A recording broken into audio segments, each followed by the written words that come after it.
As soon as the husband entered the house, he was stunned by the sight before him. All the people sitting at the table were dead. The food on the table was already covered in mold. Yet his wife, Pearl, greeted him with a smile, as if nothing was wrong. "Welcome home, my hero," she said softly. The man stood there in shock, unable to imagine what his wife had been through. During the war, he'd been away for 3 long years, leaving Pearl alone on their farm with her aging parents. Loneliness slowly drove her to the edge of madness, until one day she walked into the field and saw a scarecrow standing alone in the wind.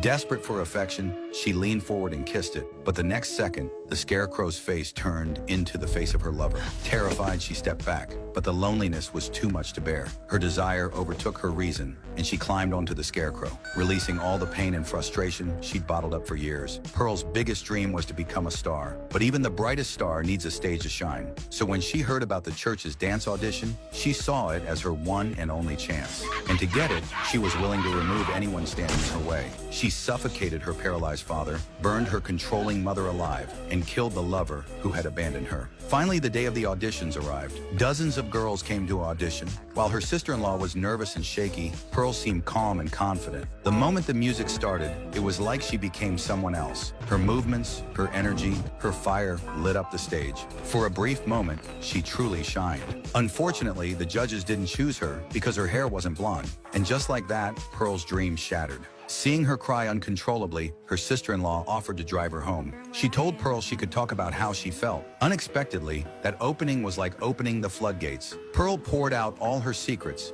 including the entire story of how she had personally murdered her family and her lover. When she finished, she saw the horror in her sister-in-law's eyes. She decided to eliminate this potential informant. She caught up with her fleeing sister-in-law with an axe and killed her as well. Despite all she had killed, deep down, Pearl still longed to be loved.